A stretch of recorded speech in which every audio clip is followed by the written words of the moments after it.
So, welcome back to Third Age Reforged, and to a long-awaited return, I'm sure, because this, of course, is Minas Tirith. So, you have to delete a folder to get this map to work in the current, in the current version of the game. In the hotfix, these sorts of things will be done automatically, of course, and all of the old maps that were broken by the hotfix will be made re-available once again. And of course, Minas Tirith is one of the most, if not the most, iconic map that is available in any of the Third Age mods, so it's good to see it back, albeit they often result in monstrously long battles, and this is not certainly the case here as well. 62,000 frames, so I'm going to be going through the army compositions relatively quickly, because otherwise we are really going to be here all day. And yeah, I mean, there's not really much to say about the map. It's one that has been seen before. The very classic wedding cake style siege battle this is going to be, with obviously several layers pretty far apart from one another. It's quite rare that we see the battle go all the way to the top. If it does, it's usually because the fight is ended down here, and then the defenders retreat all the way back up to the top. Otherwise, though, they do tend to defend down here, and this is going to be the case here as well, because this version of Minas Tirith is the one where the town centre is a little bit further down, so they're going to have to defend further down, which is good because it means obviously there can't be a really long single choke point fight right up to the top, which of course would be it does take a long time if that happens, even longer than this, upwards of 70,000 frames. So like I said, we're going to go through the army compositions pretty quickly here, and hopefully this map doesn't crash, because it really will break my heart, although the Rangers are the only thing that could really make that happen in this case, I think, seeing as this settlement has never given me any grief in the past. Clem, going to be playing as Isengard, so again, pikes, heavy infantry, spears, guards of Angmar, lots of Uruk-hai infantry, going for a little bit more quality perhaps than quantity, but there are other factions which can handle the quantity certainly. Crossbowmen, if they can get into position obviously in a siege, whether it's offensive or defensive, they're going to be very, very useful. Some AP from the Bane Guard as well, which is also going to be very handy considering all the factions on the defence today rely on their armour to some extent or another. A catapult, and some trolls of the White Hand, and I would imagine there may be berserkers in there as well somewhere. Doesn't look like it actually, so going for less AP at the high end, which is kind of interesting to be honest with you. It's not what I would have done, but still, a nice balanced army from Isengard. Then we have Joran, who's going to be playing as Mordor. He's got his armour upgraded Temple Executioners over here, so Mordor certainly can handle numbers better than Isengard can, because they can vomit out units onto the field much cheaper. Lots of rams, not really sure what the purpose behind all of them is, but they're here. We've got a lot of Moran infantry, as you would expect. Some Blackguard Barad-dûr here also. Sauron's Will, some trolls, both troll drummers and of course the Uruk-hai, so for buffing morale and for doing damage. Some Sauron's Will there as well. More Moranons, the Nazgûl are in here, and of course the Orc Javelins. Lots of Orc Javelins actually, which is good because they're cheap. And in this sort of situation, if you can get them into position, they're very good. But you don't want to skimp or, well, take too much of your army space up with just these javelins. You do need to have a lot of infantry as well, because you're going to be taking a lot of losses throughout this entire battle, most certainly. Then we have MP Bekami 13, who's going to be playing as Rhun. No siege towers or rams, which must have been a misclick on his part, because he's right in front of the settlement. Unfortunately, he's not really going to be able to do much of anything right from the start. Some Narvrim, going for a lot of golden boys here by the looks of things. Gamphrim, obviously halberdiers with AP. Eastron crossbows, Eastron clansmen. The Dragon's Wrath Guildsmen, who have been given a bit of a buff, like all assassin class units in the hotfix, but obviously this is just a standard version of them. At the very least, they still have really high melee defense in this patch. Sapphire Blazemen, Balchor Tribesmen, so a lot of javelins once again. Dragon's Wrath crossbows, but this is the pre-hotfix version where they're still really hard to use, especially in a siege like Minas Tirith where there's so many deniable sight lines for them. It's going to be hard to use them effectively, to be honest. Gamphrim and some Flagrim also. Then, moving on, we have the Misty Mountains, played by Stewed Balrog. He's got some Goblin Infantry out here on the flank. He's got some Blackback Berserkers, some Black Uruks of the mountains. Interesting army composition this actually, because he's got Cave Troll Drummers, Snow Trolls, Wargs to potentially try and deny any sally outs. There's Mountain Uruk Host, Black Uruks of the mountains, more Mountain Uruk Host. Maybe not as numbers heavy as the Misty Mountains can normally go actually, which might actually be a problem, because oftentimes I think people sort of depend on the Misty Mountains to bring the numbers. So we'll see. White Uruk Fearmongers, more host, and then obviously the Goblin King's bodyguard as well. And then finally we have Angmar, played by Irish Gunner. He has got some Barrow-wights pushing up the towers, Blackwatch Legion, Angmar, Marauders, Guardians of Kharndoom, so really bringing the tough units which Angmar are known for here. Lots of heavy armour and shields all over the place, and numbers, so it can be very difficult to make Angmar fall apart quickly in this sort of situation. Nothing in front of the siege towers. He has got some trolls, he has got some pikes, Angmar Marauders. If there was a criticism to maybe level at Angmar, it could be that they don't have a lot of damage dealing potential throughout the core of their army. They have to rely on their higher tiers to do that, but I think that's fair enough, right? And we have the Witches of Angmar back here as well, so we'll see if they can be used to brutal effect in this battle. Then for the defenders, we have Dol Amroth, played by Tundra's Fox, who sent me the battle replay. I believe the Gondor player also sent me the battle replay, but Tundra's Fox sent it to me first, so may as well go for that one. Ethelond Halberdiers, obviously nice for a phalanx unit. Tirith Air Marksman. I was going to say Tundra's Air Marksman then. Dismounted Knights of the Silver Swan, Parathil Champions with their fear-causing effects, Black Swan Renegades. Obviously in this sort of situation, Dol Amroth are going to be able to afford all of their higher-end stuff, which does make them a little bit more competitive, I think, because Dol Amroth, when you're allowed to bring their high-tier stuff in high quantities, they can be an effective faction, but outside of that, they are a little bit lackluster in 0.97, to be honest with you. The buffs coming to them in 0.97.1, I guess we could say the hotfix is, will hopefully finally make Dol Amroth the force they should always have been, really, because they've always been a little bit underwhelming in that way, weirdly enough. Ethelon Men-at-Arms with the armour upgrade, more Tirith Air Marksman. We have Y2K86, who's playing as Arthedain. He's got some fully upgraded Men-at-Arms, some Belfast Marines from Dol Amroth back there, Black Swan Renegades, some more Silver Swan Knights, more Arthedain Men-at-Arms, lots more Arthedain troops coming into play here. A lot of Dol Amroth cavalry, it has to be said. Haven Knights, Swan Knights, even the Arthedain, who, that's one of the main buffs that Dol Amroth are getting. They're going to be made a proper unit of knights, and they're going to have their numbers increased to the proper number, which may actually make them useful. They're obviously still damaging for knights, but just the cost for them is not worth it at the moment. But in this situation where Dol Amroth have got a lot of money to play with, it's probably worthwhile to do it. Captain Gervais, who's playing as Gondor, Imrothian Honour Guard, infantry all over the place, dismounted Fornos to Rain Knights, lots of archers up on the walls, of course, from every faction. Axemen of Lasarnak, a Trebuchet from Arthedain, Athelian Rangers. The Rangers, their presence makes me wince now because of the mechanical strain they put on the game. Marksman of Carandros, Dunedain Rangers over here, more Athelian Rangers, so he's decided to double down on the Athelian Rangers. It's the smart thing to do. Doesn't mean it has to be something that I have to like seeing, though. Grey Company, again, mounted Rangers, more body piercing. Dunedain Rangers, yet more body piercing. Deep Joy. This battle has got crash written all over it. I really hope not. Dunedain Trollslayers, Haven Guard, some Wars of the North, and some dismounted Knights of Numinous back here. So, without further ado, let's begin. Getting into things nice and quick here. And also the battle is going to start and get underway fairly fast as well, because all of this Dol Amroth cavalry is going to empty out pretty quickly as well. The Narim are trying to do a little bit of damage. I mean, they will at least set fire to the walls, but they're not really going to do a huge amount of damage. Even the hits they do make, the Gondor archers do have one level of armour upgrade, so they're going to be fairly resilient to that sort of thing. But now, of course, they have a much more open target in the shape of the Dol Amroth Cav. Knights of the Silver Swan and Haven Knights heading over towards Isengard and Mordor. The Arathirium and the other units of Swan Knights and Knights of the Silver Swan going to be heading over towards this side. Maybe not the way around I would have done it, because the Warg Riders are pretty much the only mounted division that the attackers actually have. And you'd maybe want the Haven Knights to be over here to jump on them with the Swan Knights and just overwhelm them. Arathirium have the potential to have a lot of damage dealt to them fairly quickly. But we'll see. We shall see. It's good to see Minas Tirith back there. Even if they're always a real marathon to do.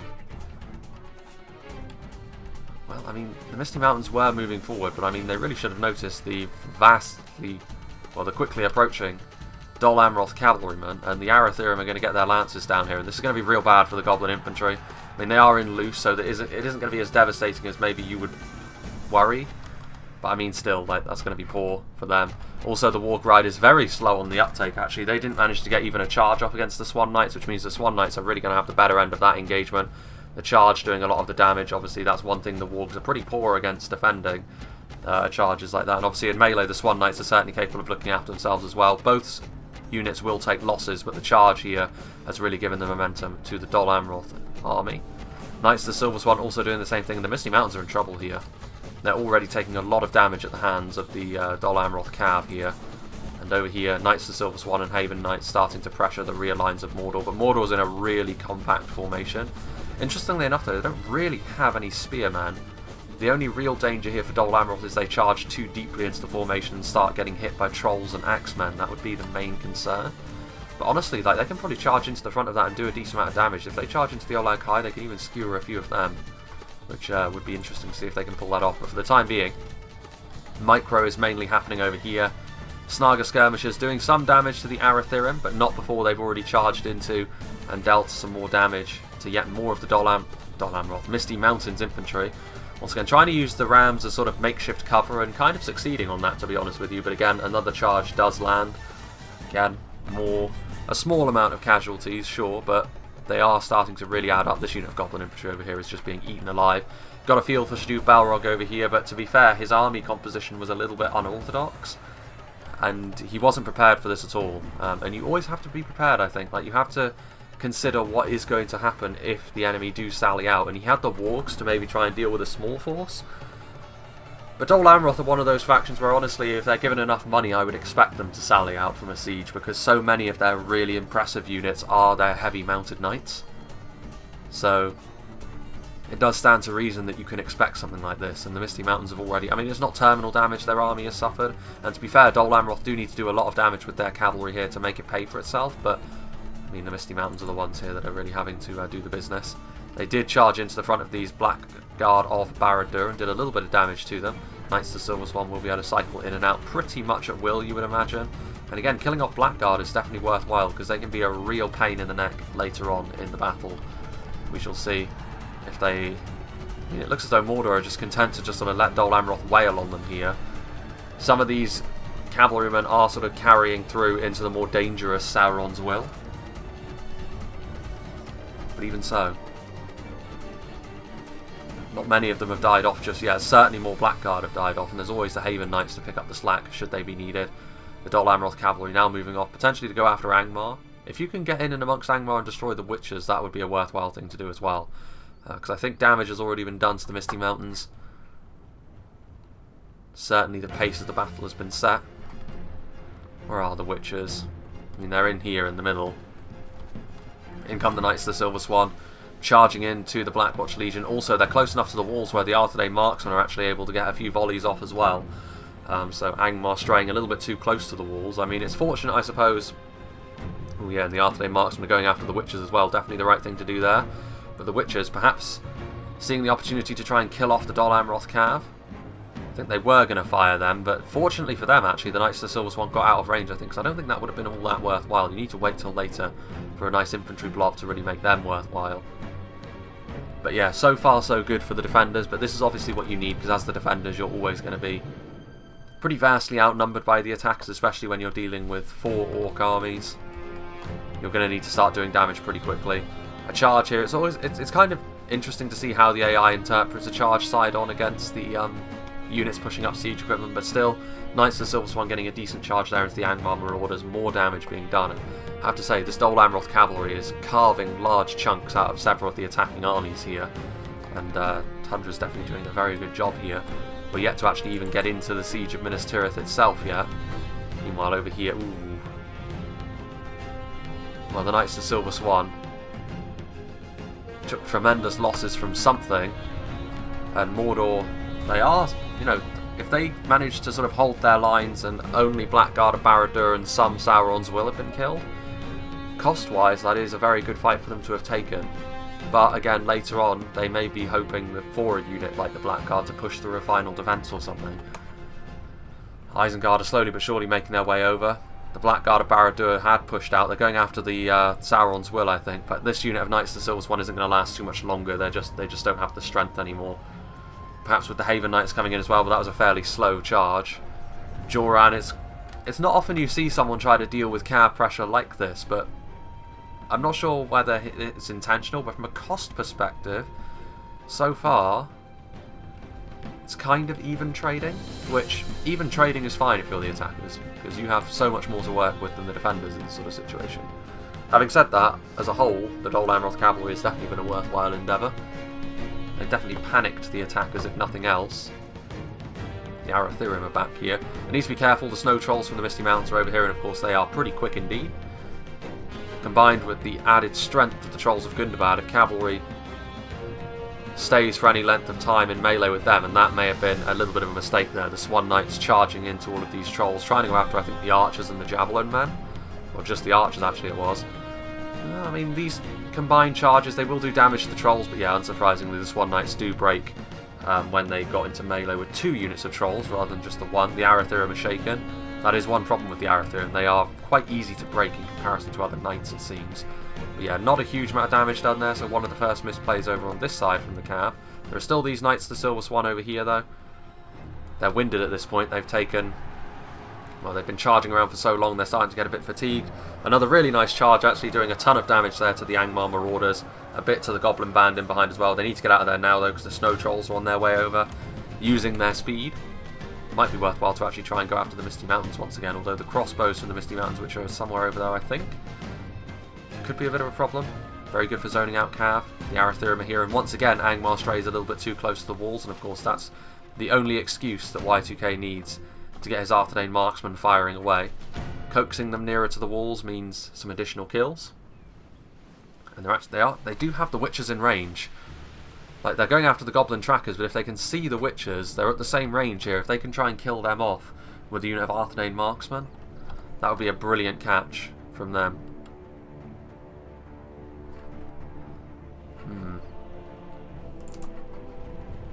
Well, Haven Knights are cycling around now. Obviously the rest of the cavalry has been dealt with. Now that Isengard are on hand with their pikes, it's going to be far more difficult. I was wondering why the frames were actually struggling a little bit, and that must be why, because now the siege equipment is starting to do the damage to the outer walls. A piece of siege equipment is actually doing that. It's the Isengard catapult. Yeah, very worthwhile endeavour to do that as well. Knights of the Silver Swan are over here. They're probably going to meet up with the Haven Knights.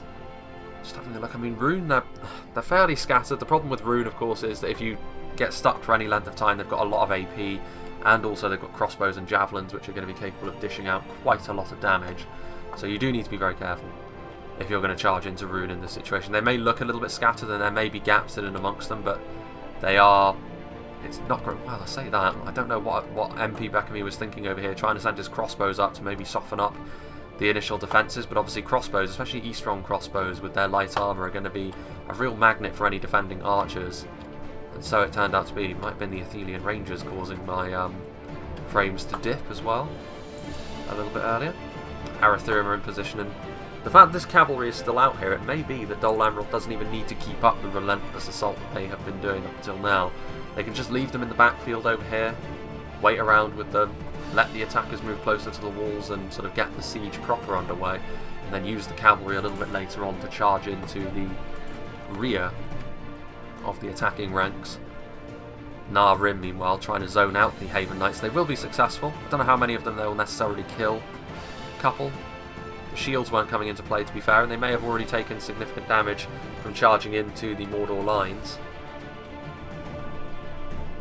They are going after Rhun now, though. And yeah, I mean, this is a problem. Like, these Rhun have left the safety of the infantry web that Rhun had constructed, and now a nice charge there into the Rhun, more value for the cav. I mean, they're going to take a full frontal volley from the crossbows as well, so that may very well be the end of the Knights of the Silver Swan. But the crossbows in return are also going to be charged by the Haven Knights, so decent charges yet again. The Dol Amroth cavalry really racking up the kill count here. They're going to be able to get out of there. Another unit of E-strong crossbows as well. Plenty of value here for the Haven Knights and Knights of the Silver Swan. They're going to come back once again, and they're in tight formation than our Rim, so this is going to be a lot of damage for these Dol Amroth heavy lancers. It is a lot of value this cavalry has got. I mean, it was very expensive to bring this much Dol Amroth cavalry, so this is kind of the sort of value you need to be seeing from your cavalry if you bring this much of it. So I wouldn't necessarily say actually that this is the sort of thing which tips the balance of power so far into the defenders' favour that they're obviously going to win. This is kind of what you need to do with cavalry like this, and it makes it more of an even playing field more so than a skewed one. There's still the Arthedain over here, but they've taken a lot of damage at this point, and Angmar at this point are waiting. This may be why it's honestly 62,000 frames, because of how... Ooh, there's some dead Arthedain archers on the floor there. They didn't vacate the walls quickly enough and got caught out. Like I was saying, this may be why the battle is so long. This Dol Amroth cavalry has been harassing the attackers, and the attackers haven't been able to get into position to actually start attacking the settlement yet. Still a long way to go in this fight, to be sure. Rhun moving back out, perhaps? They've got their swords out. I don't think they've used up all their ammunition, though. Dol Amroth still making a nuisance of themselves around the outside of the map now. It's not exactly the size of the Rohirrim cavalry force from the movies, but it's dangerous. as the attackers have learnt to their dismay, I'm sure. I'm actually quite surprised the Misty Mountains didn't push up a unit of heavy goblin crossbows to sort of prevent the harassment that happened initially. I mean, if you have a look, to be fair, the Misty Mountains may have suffered the brunt of the initial cavalry pressure, but they didn't actually take that many losses. They lost their wargs, but they wouldn't really care about their wargs. That was always going to be their job. I think Angmar actually lost more than the Misty Mountains in the end. Rhun and Mordor perhaps as well. Isengard the only ones as yet untouched by the cavalry menace. Coming in now, I mean, the Blackback Mountain Berserkers are open for a charge here, and Dol Amroth are going to oblige. They're going to charge in here and do some damage. When you have the opportunity to kill off some Blackbacks, you have to take it, because they're going to be really damaging in melee against all of the defending armies. Nice hit and run there, of course, even with pretty much ideal conditions there. Charging in, keep moving, quickly charge back out. They still lost a unit model, which goes to show how dangerous the Blackbacks really are when they swing their dual swords. Or hatchets, as I guess they are. No, not hatchets either. Very weird weapons. There is a name for that. I've seen them before, but I can't quite recall. Meanwhile, the Arthedain are on the move as well. What are they going to do? Well, they've lost micro on them from Tundra Swaps. Again, just another minor thing, but the Gondor Guard are in there now. And this will probably be the end of the Arthedain. Yeah, they got to get out of there quickly. I mean, they're still eager. They didn't start wavering as I thought they might, but still, that's 3 units of Lance Knights that were lost because of lost micro. The Gondor Guard and the Archers. Obviously, it is still a fair amount to keep track of for Dol Amroth. And Angmar are the ones taking the initiative here, actually. Not only forcing the Arthedain to wave off, but also they are going to be the first ones to try and attack the settlement. The Arthedain Rangers trying to fire into the Angmar blobs that are in behind, but they're going to need to move out pretty quickly because the Orc fellas are there. And yeah, I mean, the Arthedain Rangers, to be fair, might, with their melee defense, they might actually defeat something like low tier Orc Axemen in melee. But you don't want your Rangers, they've still got ammunition, to be in any sort of melee fight if you can help it. Meanwhile, Arthedain, again, charging into the back of these units over here by the looks of things. Charging into the front of the advancing Mountain Uruk host now. And again, the kill count just keeps rising for the Dol Amroth cavalry force, enhancing their value. The amount of damage they can do per charge now is obviously not going to be too devastating, considering how many losses they've already taken, but still. They're just going to keep charging back over here. The Gondor Guard are on the way over.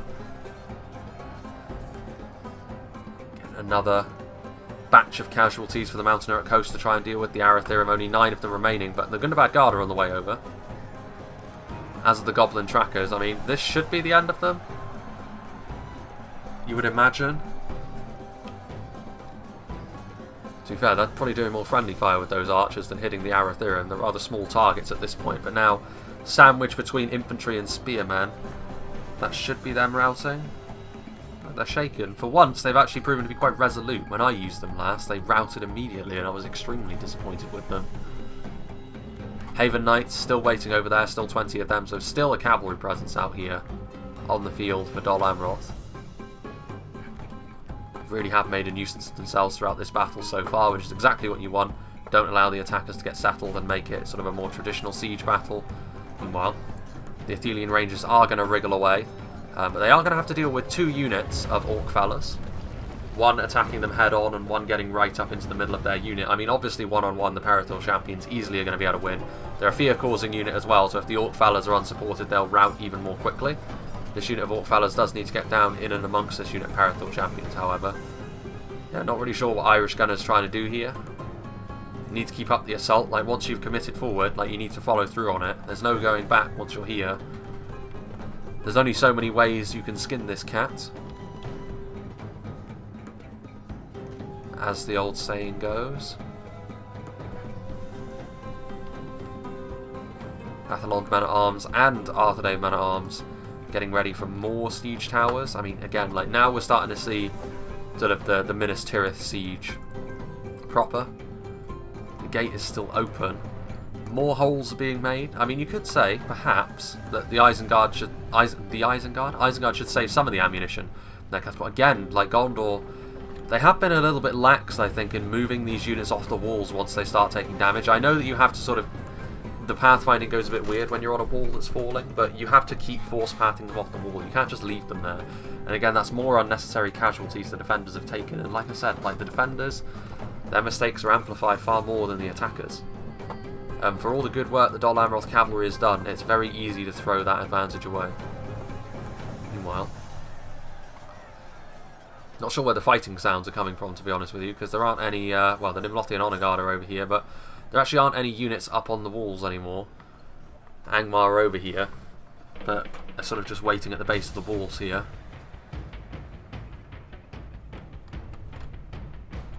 The Misty Mountains. What are they going to do? I mean, who's going to be the one to really commit into the settlement first? I thought it would be Angmar, but they retreated back down the siege towers, unfortunately. Gondor archers, the defending towers, doing their thing. Mordor now moving forward, breaking out of their very tightly packed box formation, which served them pretty well against the cavalry, to be honest with you. It's not an ideal situation, but Mordor didn't have the units where they could really do anything else. And there's something to be said for remaining calm under that sort of pressure. Marksmen of Caer Andros firing. What are they firing at, though? Doesn't look like anything at the moment. This is the sort of battle where their abilities in melee will be exceptionally useful as well. Any of the basic units that they're going to be facing off against won't be a match for them in melee. It'll take something a little bit stronger, or multiple units, to bring them down. Unit of Arthedain knights heading up onto the walls as well. Is this a counter-attack, I wonder? Well, the Snaga skirmishers are here, and once again they were trying to actually throw some projectiles in through the gates, but Arthedain not allowing them to do so. Arthedain defenders coming out and forcing the Snaga back. Again, the defenders trying to force the attackers to commit more directly. And they kind of are here. I mean, there's a unit of depleted Mountain Uruk hosts coming in. The Arthedain defenders have got such numbers, they should win that fight, to be honest with you. Considering the damage the Mountain Uruk hosts have already taken. But they're very prepared up on the walls over here, the defenders. I do feel as though Angmar had maybe a little bit more of a chance to sort of flood some units up onto the walls and maybe not straight into a meat grinder, but their retreating may actually prove to be a fairly fatal error. Like, when you have the ability to move forward, even if you're taking losses, you need to take it. Like, if you pull back, all you're doing is giving the defenders a chance to reorganise, and the defenders want to be organised in this sort of situation. If you can wash over them, introduce a bit of chaos to the mix, that's what you want to be doing. Mordor, meanwhile, embracing the attacker lifestyle, charging out onto the walls. But again, he needs some assistance here. I mean, his allies aren't really reciprocating this kind of bold move that he's doing, because of course he's not going to break through over here. These dismounted Arthedain knights are obviously going to butcher Morannon infantry. Less so over here, though. The Morannon infantry will kill off these Arthedain marksmen at the very least. But yeah, like, everyone needs to be doing their bit here. Everyone needs to be getting onto the walls at this point. And not just Mordor. Meanwhile, Warns of the White Tower and Dunedain Peacekeepers. Like I said, these Morannon infantrymen, they're the first wave in. It's a start, but from here we'll see what the attackers do, and it can't be just Mordor that is sort of leading the assault up onto these walls, or in through the gate, or in through the gaps that have been made. More needs to be happening. Arthedain defenders taking damage from Snaga and Eastron crossbowmen. There are some sounds of battle happening over here, but it's going to be difficult. Mountain Uruk host wavering, surrounded on all sides by heavily armoured Arthedain men-at-arms doing their thing. So the Misty Mountains are at least doing something, but Angmar are still, sadly, doing nothing. What began with such promise has turned to such ruin. And again, like, all of these units, like these units over here, they're too far away to reinforce. Like, it's a very stretched assault, this. Even Mordor is guilty of that as well. Like, Mordor have got far too many of their units way back there. Yes, it puts them in range of archers, but you need to put pressure on. Like, that's the thing in a siege. Like, if you allow the defenders to just sort of comfortably hold back a certain weight of unit for a long period of time, they will manage to do that. This is a little bit more like it, a little bit of a gap. Isengard pouring in some Uruk-hai infantry through a gap.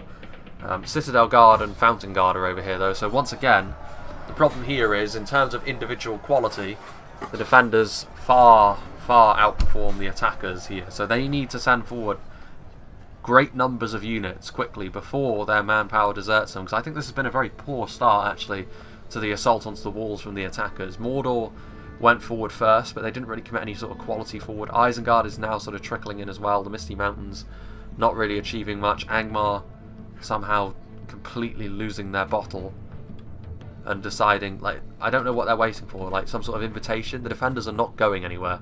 They're going to be here no matter how long you wait. And meanwhile, now coming in, Eastron clansmen doing the same thing, trying to get into the Eastron, or the Fornost defenders, I should say. Still some Swan Knights in here, actually. But yeah, again, like, they're charging in, hitting and running. But as the attackers, you just have to take casualties on the chin sometimes. You just need to move in, accept the fact that your army is going to take huge losses. But you can absorb those losses far better than the defenders. And again, the Uruk-hai infantry, they're receiving some support from javelin men, but they're getting attacked from armor-piercing spears on one side, heavy axemen from the other, and in the middle there's pikes and peacekeepers. Which is not good for them. Like, the Uruk-hai infantry will probably break sooner rather than later. More certainly needs to be done, I think, from the attackers. Otherwise, I do think they're in a bit of trouble. Ugh. Rangers. Arthedain Rangers. Ripping through the Uruk-hai infantry. I saw the blood spray at the last moment. Well, I mean, they're not going to be long for this world either. If Rangers have got a perfect shot right through the entirety of the unit, you scarcely will see a better shot for Rangers, to be honest with you. Definitely a very good start to this battle from the defenders, you have to say. Javelins being thrown, albeit from quite a long distance away. Interestingly as well, these Fornost defenders, there's only 16 of them, but they're holding down this choke point all on their lonesome against the Eastron clansmen. And with the support they're receiving, well, victory was a possibility, but now it looks like defeat seems certain, which is only correct considering how depleted they now are. Still some Black Swan renegades up here. Meanwhile, have Angmar decided to move in yet? No, they have not. They're just sort of hanging out on the edge of these siege towers. Almost like they're psyching themselves up. But, yeah. Whoa. What was that?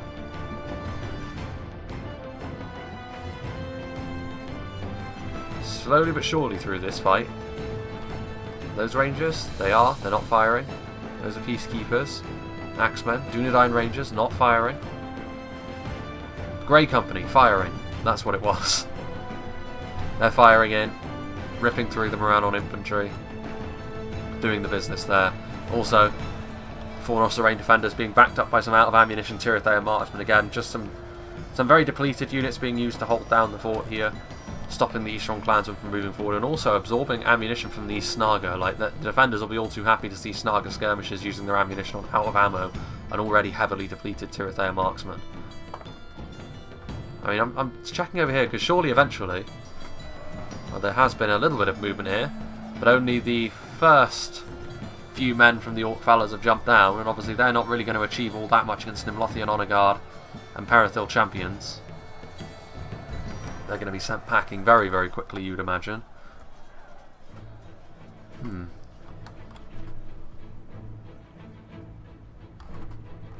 The Grey Company are on their way over here now. Again, as we move forward, Arthedain Rangers not firing. Dunedain Rangers not firing. Excellent.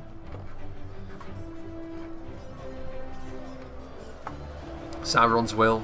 Defeat seems certain again. Mordor have been far more willing to send units in than their allies here. Isengard have also done that to an extent, but Rhun, the Misty Mountains, and especially Angmar have been far too sedentary. And they need to start making stuff happen in this fight, otherwise it is going to get away from them. If they allow the defenders to continue to use their quality in the way that they have, then there's only going to be one winner in this fight, it must be said. Still some Mountain Uruk coast over there, but there's plenty of infantry ready to meet that advance. Still the long fight between the clansmen and the TIRITH marksmen happening over here. Another siege tower rolling into position. A little bit more movement from Angmar now. Guardians of Khan Doom with the armour upgrade coming down onto the walls. But they're having to deal with Perithil champions. Perithil champions that have seen a bit of combat already. A smaller unit as well. The problem is there's reinforcements here. Reinforcements that could so easily make it. And you can see over here as well the Orc fellas. They are on the streets of Minas Tirith, but they're immediately going to run into opposition from a halberd line, and they're not really going to make much more progress. I mean, Orc fellas and Orc maulers and cheap Orc axemen like this are Actually a deceptively effective unit, but not in this situation. Especially not unsupported, because it means they're just going to rout really, really quickly. Another siege tower being pushed into position from a unit of Angmar Marauders. They're going to try and get up onto the walls, I would imagine. The Misty Mountains, do they have the composition here to actually maintain an assault on the walls for any length of time, or have they gone for too many supporting units? Trolls, crossbows, javelin men, troll drummers, elite units. I don't think they have enough of a core to maintain an assault for as long as they may like here. And again, I did say that, like, I wasn't sure about the Misty Mountains comp here. Not for this kind of battle, anyway. Snaga skirmishers throwing their javelins in. A battle between the Mountaineer at Coast and the fully upgraded Gondor infantry. Very similar kinds of units, actually, in terms of effectiveness. Maybe the Mountaineer at Coast a little bit better on the attack. Gondor infantry better defensive values with their armour upgrades. Meanwhile, some of the units sort of getting ready to retreat, which is interesting, to be honest with you. I don't think the defenders need to retreat. They've held down the fort very, very nicely. Dismounted Fornost, Rain Knights. The Peacekeepers as well have probably racked up a decent kill count for themselves, while these basic units are coming in. Their axes and the additional damage they deal is going to be very, very useful indeed. Meanwhile, the Misty Mountains. Actually, no, not the Misty Mountains, it's Angmar, isn't it? Angmar Marauders getting up onto the walls, but once again, not a huge amount of quality from the Angmar Marauders, you have to say. Athlon Men-at-Arms, with the armour upgrade, going to easily be able to hold the line against the likes of them, and indeed they do rout, especially with the Halberdiers coming in from the other side. Easy work so far for Dol Amroth. More units from Angmar coming forward. Angmar Marauders now. The Imlothian Honour Guard butchered the Barrow Wights, but now the Orc fellas coming down in numbers, and now the Parithil champions at the very least have been overwhelmed, and Angmar does have the opportunity now. Can they make up for their passivity that they've displayed up till now? Orc fellas slowly but surely being grated by the Athlon Halberdiers. Let's see here. Parithil champions.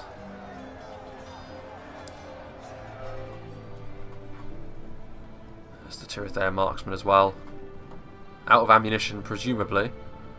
But yeah, I mean, if Angmar Marauders weren't enough to break through over here, then Goblin Band most certainly won't be either. It's been a weird battle, this, for Angmar. They've been simultaneously passive when they shouldn't have been, and aggressive when they shouldn't have been. But, yeah. They had the opportunity to be aggressive sooner. Now that Angmar is being aggressive, though, I have to say some of the onus is on the Misty Mountains, because Angmar are throwing themselves in, getting slaughtered, while you're just sort of hanging out. Snow Trolls moving in. This is a little bit more like it, perhaps. Opportunity to push their way into the settlement, do some damage. The Arthedain marksmen are back here. They've taken a lot of damage, actually, and considering how closely packed their bodies are, I'd assume that's from the Eastron crossbowmen back there. Or perhaps the heavy goblin crossbows if they moved in and retreated when we weren't looking. Axon of Lasarnak are moving over. Again, a good response here to the Trolls, because they're sending in Halberdiers and heavy axemen. The AP on them and the high damage, particularly of the heavy axemen, will be really, really useful at stopping the Trolls in their tracks, especially the Snow Trolls, who are a little bit less durable than something like the Olakai or the Trolls of Gundabad. Still some Swan Knights over here as well. Belfalas Marines moving over for some more javelin pressure as well. Some flaming graphics over here, which suggests, yes indeed, the Nar Rim are firing. Cosmetic flames only, but it certainly adds to the atmosphere here. Mordor sending forward more units, including their drummers. Isengard are also here as well, but they really don't want to move in here again. Those Athelian Rangers shredded the Isengard unit that came here previously. Arthedain marksmen still doing their thing. Not even halfway through the battle at this point, and there has actually been a lot that's happened. The cavalry sally out, and now the pressure that's being put onto the defenders. Javelins coming in and actually getting some decent hits here into the middle of some of the Arthedain infantry. They need to move them, to be honest with you, because those kills really will add up.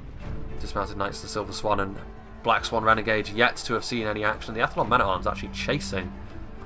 I'm not sure this is the best idea, to be honest with you. I mean, it's an interesting move, because are there any the closest reinforcements are a unit of Black Uruks, which, to be fair, probably will defeat Athlon Men-at-Arms, even upgraded as they are, but hunting down the Goblin Band, yeah, now he's turned them around. I think you can see them turn the other way, which probably is the right thing to do.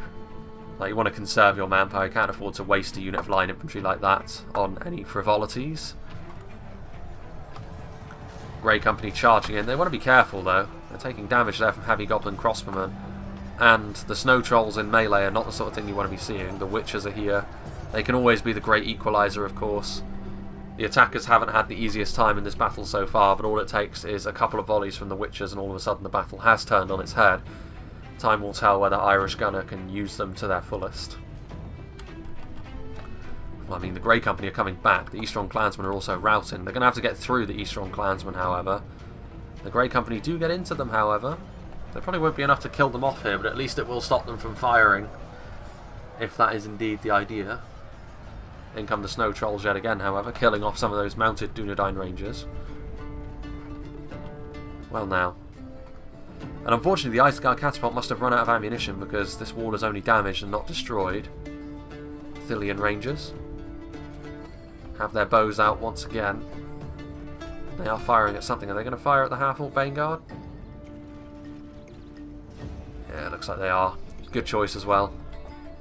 They're densely packed. Unit of armour-piercing shock infantry, and it's not as if you don't have other rangers that can pick up the slack later on when you may need more. Again, just trying to panic the attackers here, take away more and more of their manpower. And still the Haven Knights as well. But that is also something to bear in mind for the future of this fight, because if you have a look, as soon as they're weak enough, the Haven Knights can come in from behind and really start doing some really serious damage. Thillian Rangers doing their thing. Other Athelian Rangers moving around as well. No Nimrodale Rangers by the looks of things from Dol Amroth at the very least, so while we may have 4 Rangers, well technically 5 Rangers on the defence for the defenders, none of them are actually from Dol Amroth, and presumably that's because Dol Amroth spent a lot on their cav, which turned out to be a good move actually. Over here meanwhile, Guardians of Khan Doom. Yeah, these Nimlothian Honour Guard have just been beasts on the walls again, proving why they're my favourite Gondorian infantry unit. Nothing has really been able to test them. To be fair, Angmar has played into their hands a little bit by filtering units into them. But even so, you can only fight what's been put in front of you in the Nimlothian Honour Guard. Feeling very comfortable at this point in time, I'm sure. Arthedain Marksmen, 32 of them moving forward, getting into the Snaga skirmishes again. Not allowing the attackers to get set with their crossbowmen and javelin men as best as they're able here has been a really good point for the defenders. Arthedain Marksmen probably won't win this fight in melee, but they're stopping the Snaga from firing for just a little bit longer and doing what damage they can, and undoubtedly they've already racked up a decent kill count for themselves. Over here, still no movement in through the gate just yet. The Thillian Rangers still firing away. You can see that Isengard have put themselves into loose to try and counteract the extreme damage Rangers are capable of. This unit of Rangers is over here as well. Ooh, hello. Yeah, I can definitely see why they would go here. Going to try and shoot up the line of the Uruk-hai pikemen. Not sure whether the angle is necessarily the best, but the idea is definitely a good one from Gervais. Citadel Guard repositioning themselves. Bit of a temporary lull really in proceedings. It feels as though the first assaults. Ooh, hello. Damage done, but nowhere near as devastating as it could have been. They could have hit more centrally to the Belfast Marines and also taken the Knights of the Silver Swan with them. As it was, I don't think the defenders will be too worried about that. That's one volley for the Witcher's gone. Nothing too devastating. Flaming arrows from on high, trying to do some damage to the TIRITH marksmen. They don't have the best angle, however, and that has been the problem. The attackers haven't really been able to utilise their ranged units as well as they would have liked. The Snow Trolls, however, have done very well up until this point in the battle. They're still alive, still making a nuisance of themselves. A javelin volley killing off one of them, but the Trolls do manage to follow through into the Pelagia Marines. Ooh dear. That was a little bit more like it from the Witchers, although to be honest with you, that unit of Pelagia Marines, like, they killed off 3 Trolls as well. If that had been a more elite unit, that would have been devastation, but again, the Witchers, they really need to be the thing which can turn a battle on its head. Killing off a unit like the Pelagia Marines is all well and good, but it's not the sort of thing which will reverse momentum in a siege like this, I don't think. Angmar, meanwhile, still sort of puzzling over how to best approach this. I know they're microing their Witchers over on the other side, but they don't really have they have numbers over here, but do they have they don't have any elites. Like, that's the thing, looking at Angmar's army, now that I come to think of it, they have no Blackguard or Hammer Guard. It's weird to see both of those omitted from the army, to be honest with you. I would have liked to see, especially the Blackguard, such a good unit to tie everything together. For Angmar, Arthedain men-at-arms charging outside the gates, maybe biting off a little bit more than they can chew. Maybe seeing the Witches and wanting to go after them, but immediately Black Uruks and Gamprim jump on them. Not good for them. Flaming arrows coming in. And again, the Grey Company trying to charge outside the walls as well, but they immediately get themselves caught on guards of Orthanc. So that's going to be the end of their contribution in this fight.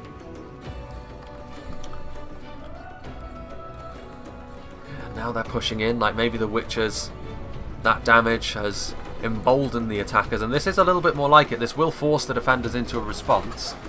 Axemen of the Sarnak are here. There are javelins coming in as well from the Belfalas Marines doing some decent damage, but a single unit of halberdiers here isn't going to be enough to stop the full force of all of these Misty Mountains Orcs and the Gamprim backing them up. But it is also important the attackers commit more through here and also attack on other fronts, I think. They need to try and stretch the defenders here to an extent they haven't really managed up until this point. Mordor's manpower, though, has probably been hugely damaged by the fact that they were the ones that went in early and obviously bore the brunt of that. Their morale on infantry was torn to shreds, really. Athelian Rangers here, Marksman of Caer Andros. A lot of arrows are just sort of being flung up into the air and coming back down to earth. Obviously very inaccurate, not especially damaging. But still, that's been happening for both sides, so hard to tell who that has affected more at this point in time. Palagia Marines getting into position, trying to do the same as the Belfalas Marines.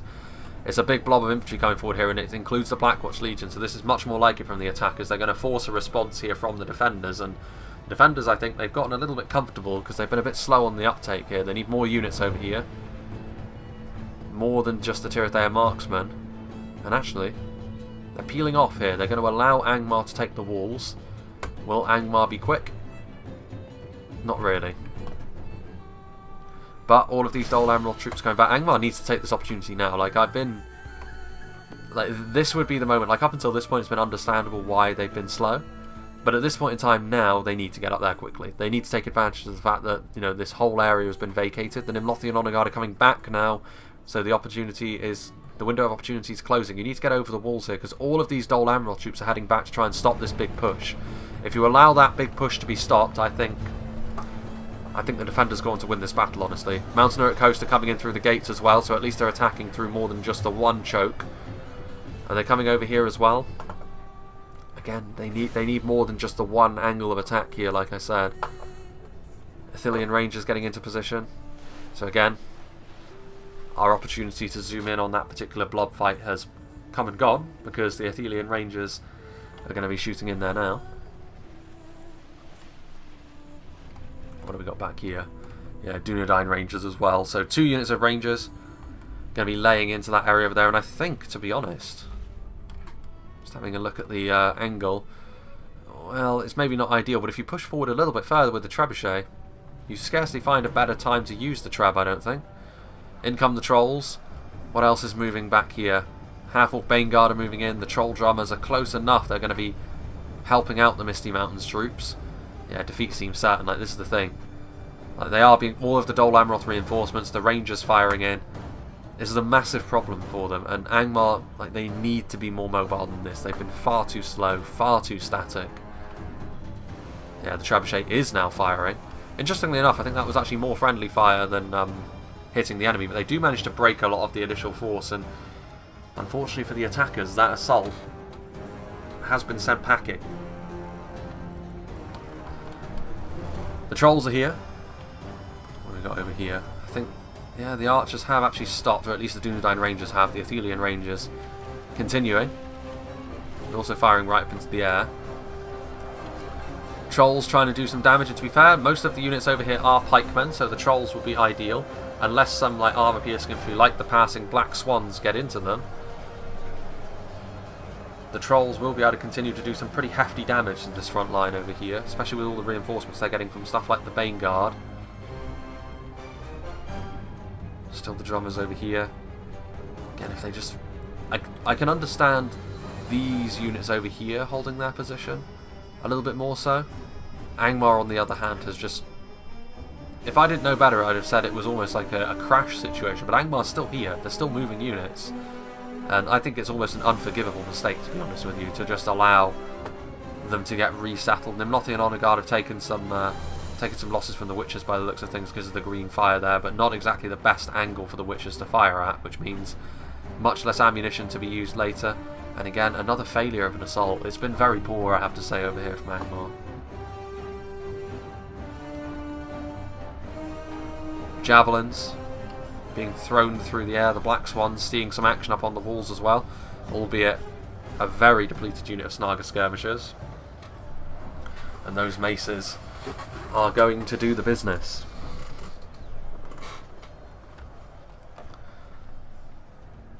Those Arthedain Rangers still firing in the background. Dunedain Rangers firing also. Rhun have got a lot of troops way at the back still. Flag Rim. A bit of a lack of elite infantry units from some of the attacking armies, I have to say. Marksmen of Andros also sallying outside the gates, at least to an extent, forcing the Orc Javelins into melee, and of course that's the last place Orc Javelins want to be. And they have taken some significant losses. The Dunedain Rangers still much more complete unit than the Arthedain Rangers were. Both units of Arthedain Rangers have taken losses. They don't have the best angle though, the Dunedain Rangers. They may be doing damage, but it won't be to the extent that Rangers have maybe become accustomed. They won't be dealing damage to the extent that maybe people will be accustomed to in a siege.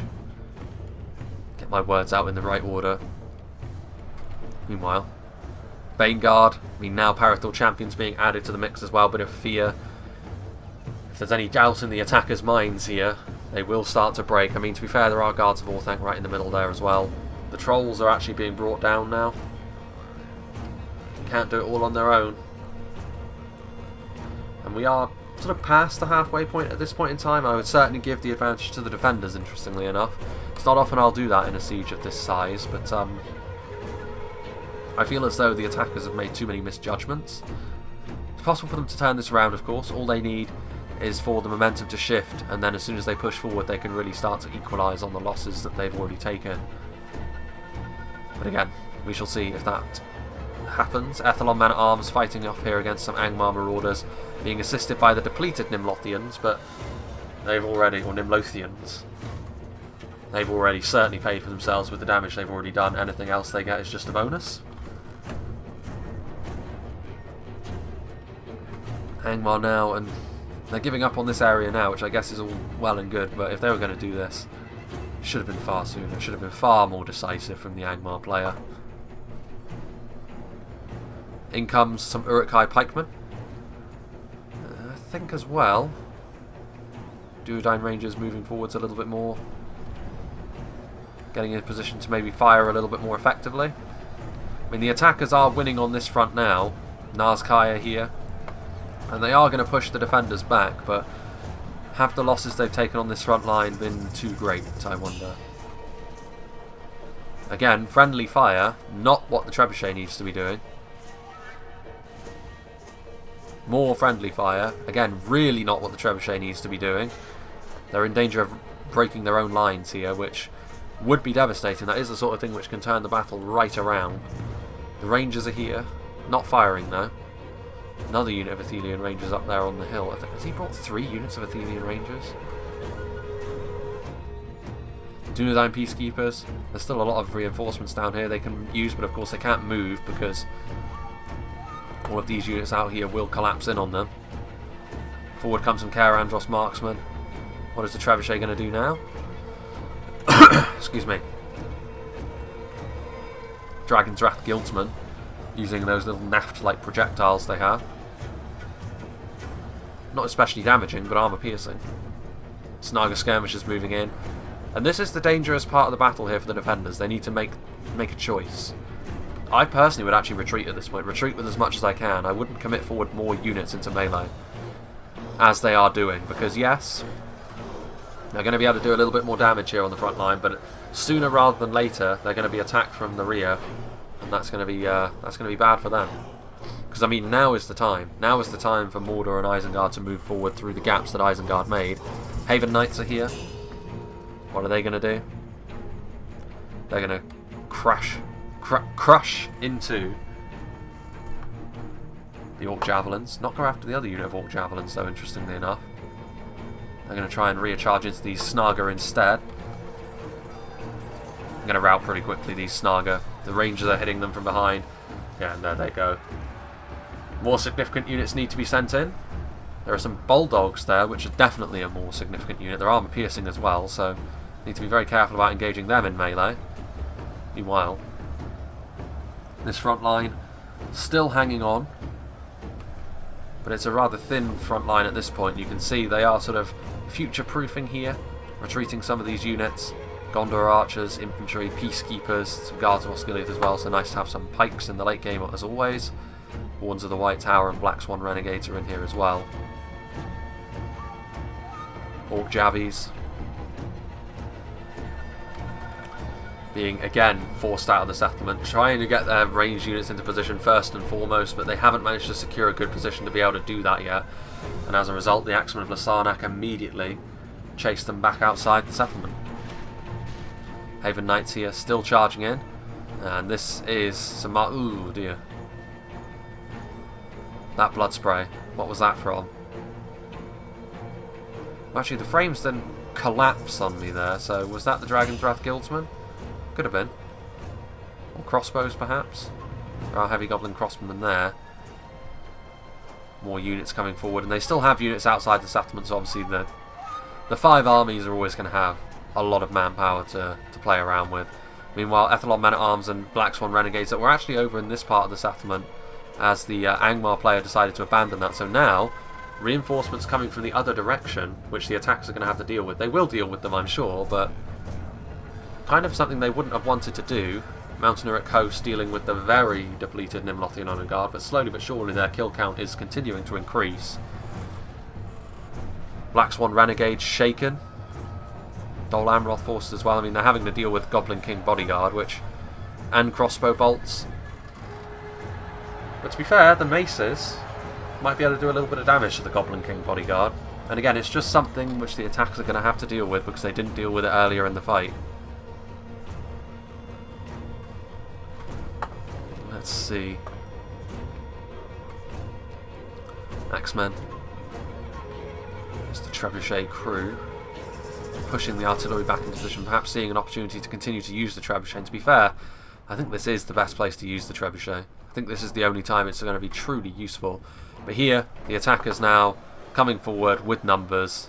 Another unit of Blackwatch Legion. So yeah, now with limited allied troops on the front line, now's the time to try and use the Trebuchet. Rack up a bit of a kill count. Maybe rout some lower tier units to deny some of the attackers some more of their manpower. Thilian Rangers trying to act as the blockers. Dismounted Knights of Silver Swan routing. Arthedain Men-at-Arms standing in the way. So yeah, rear guard actions this to try and allow the Treb to do some damage.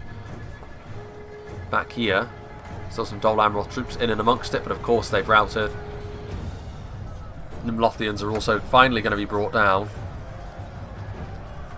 Broken and fighting to the death after a very impressive performance from them. TIRITH marksmen firing away, regular archers, but still they're going to be able to do some damage as the attackers try to make their way through. And finally the first layer does fall. My word, has it been extremely costly for the attackers. And can they move forward? I mean, Minas Tirith is notoriously difficult to take on this particular section of the map, because I mean, look at this. Yeah, the defenders have got a smaller army, but it's a very small area to try and get through. Veterans of Osgiliath are in a good position here. They still have some rangers, I think, as well. Yeah, Dunedain rangers. The Trebuchet is now being retreated. So again, just leaving a rear guard here to try and deal with the attacks as they move forward. Ooh, Dunedain shadow bows. There are attacking rangers as well. Not a bad move to bring them at all. Not sure how useful they're going to be in the final phases of this fight, because they'll be more easily contained by the defenders than the other way round. But again, we shall see. Defenders trying to save as much as they possibly can. TIRITH marksmen scurrying back. They're going to take some damage from archers shooting them in the back as the pikemen try to chase them down in melee as well.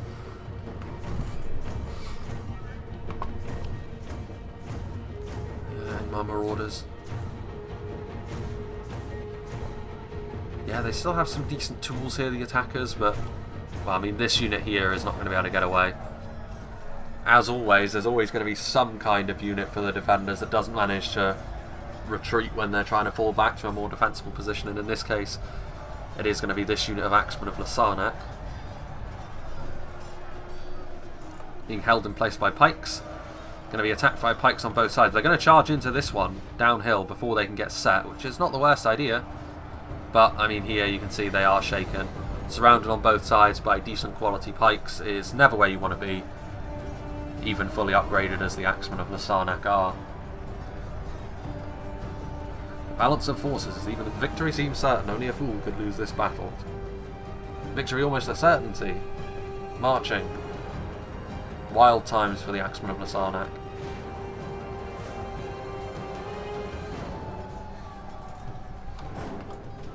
But they will be contained and dealt with ultimately, of course. Interesting this, sending forward the Troll Drummers, a unit that can still be so useful to try and stop the TIRITH marksmen from firing any more volleys into the army as they approach. They will need support pretty quickly here, because the Cave Troll Drummers are not exactly the best in melee. I'm not really sure what Stu Balrog is doing here, to be honest with you. He's trying to go after the Treb, maybe? I mean, if he goes in here, he's just going to get torn to bits, and you don't really want to sacrifice your trolls in that way, to be honest with you. Highly questionable decision making there. Anyway, more from them in just a moment. You can see now, yeah, in come some Bulldogs with their AP and expertise in close quarters melee in comparison to the pikes, making quick work here of the Axemen of Lasarnak. Very quick work, actually. So let's see what the fate of these trolls are, because this, for me, is not a good idea at all. They charged into Fornoster Rain Knights, who are going to be able to rip them limb from limb. Again, shock infantry, high damage infantry of all kinds are what you want to deal with trolls, and Cave Troll Drummers are not exactly the best at keeping themselves alive anyway, and several of them do fall, but he did at least pull them back, because again, keeping the morale of your units up here is going to be really important. Look at these goofy boys. Not really designed to be in the thick of things here, they're much more comfortable cheering their mates on. Meanwhile, I think we actually can get away with times 6ing it, actually, because it's going to take quite a while here, I think, for the attackers to get all of their troops into a position where they can actually start pushing up the hill once again. And they're not going to want to charge into that particular defensive position if they are unprepared for it. Rhun's still lagging behind right at the back. Bit of a fight going on there. Some Belfast Marines sort of left behind, but they, of course, were easily defeated. So how do the attackers deal with this? What is the play here, I wonder, for them? Very nasty position for them to go into. They still have Blackguard of Barad-dûr, do they not? Well, they do, but very depleted numbers of them. They've got a full unit of Blackwatch Legion. For me, I would send in some lower tier units first to engage, send forward the Blackwatch Legion, and then try and follow through with everything. Just try and bust through as quickly as possible. The longer that you allow the fight to remain in this choke point over here, the more painful I think it's going to be. Well, I mean, we're getting closer to the action now. Gondor archers sent forward. Not really sure what they were doing trying to fight off against the Uruk-hai pikemen. Ooh, this is always going to be the primary concern in a fight like this. These boys, the Dunedain Rangers. There's a lot of pikes as well for the defenders. Illuminous Gate Guards and Guards of Osgiliath. So again, good quality pikes. Fountain Guard are probably in there as well. There's a second unit of Nimlothian Honour Guard. They're pointing the wrong way at the moment though, this defensive line, which is not what you want. Snaga trying to come in here. Trying to do some damage to the Dunedain, but not really having the greatest success. To be fair, the Dunedain Rangers don't have the best angle here. They kind of need the attackers to push forward and sort of get themselves stuck about here so they can shoot right into them. That would be the best position for them. Still a lot of decent units back here. Fornoster Rain Knights again, Citadel Guardsmen, Wardens of the White Tower, Black Swan Renegades. Again, it's not overwhelming quality that the defenders have, but it's good quality. Something that the attackers are going to have to try and steamroll their way through. Much easier said than done. Gundabad Guard on point. Or on point duty, I should say. Dismounted Knights to Silver Swan here. And there are Temple Executioners down there as well, but you don't want to send them in too soon, because if you send them in, for instance, now, they'll just be held at arm's length by the pikes and obviously very quickly targeted down by archers and rangers. Still javelin men with some ammunition as well. But there's no doubting the fact that the attackers do have more infantry numbers left. They've got a lot of Flagrim, they've got a lot of the Runic army left in general, to be honest. And then just bits and pieces from all the other armies as well. They do add up. My big concern though is, do they have enough quality? Because I'm not convinced they do. They didn't really bring a huge amount of quality infantry. Angmar didn't bother at all. The Misty Mountains did, but they were depleted earlier on in the fight. Rhun didn't bring any. Mordor has, but how are they going to be able to close down? Isengard did, but already depleted.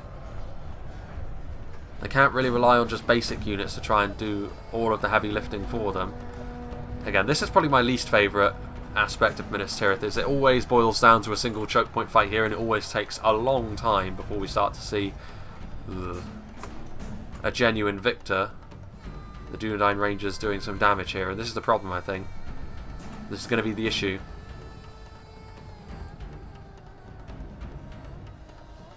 Dunedain Rangers firing away.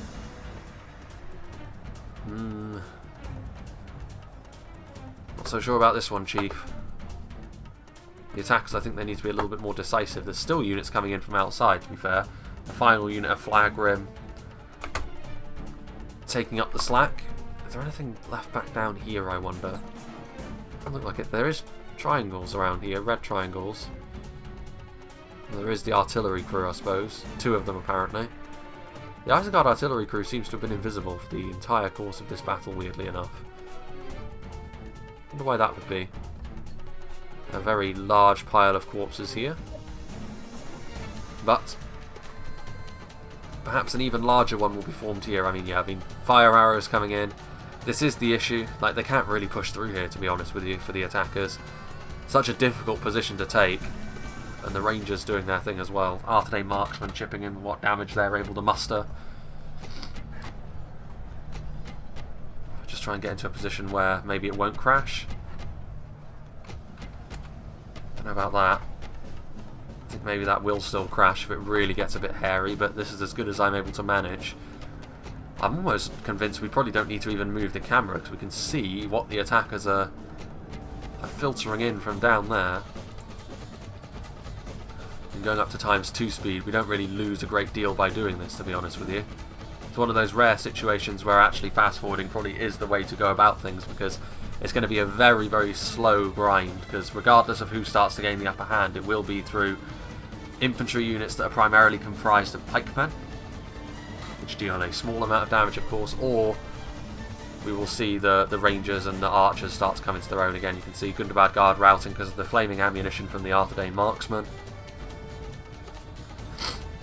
I wonder if Arthedain's logo has been fixed in the hotfix. You can see that it's sort of a squashed amalgamation of Arthedain, Dorwinion, I think that's Mirkwood and Mordor. Kind of an interesting bug that was introduced. Arthedain marksman firing away. There's the catapult being pushed on its own because of the invisible artillery crew. Olag High moving forwards, perhaps. I mean, to be fair, well, no, this is a lot of frames for just one single choke point, isn't it? It's just passing by a little bit quicker because of the ×2 speed. Well. And these Rangers do still have ammo. I think the problem is going to be one of quality for the attackers still. Even if it does come down to just pure melee, the defenders have an awful lot of quality that they can bring to bear, which is going to be no bueno for them.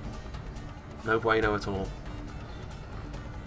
And I think, you know, they're losing enough manpower here slowly but surely that the defenders will be more happy with this.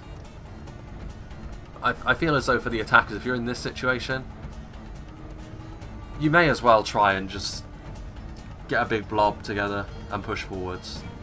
Because you're losing manpower while you do this, you're not causing a huge amount of damage to the defenders. Your task gets more and more difficult with each passing second here. You may as well just try and make a big play, and it may very well fail. Like, it may end in disaster. But for me,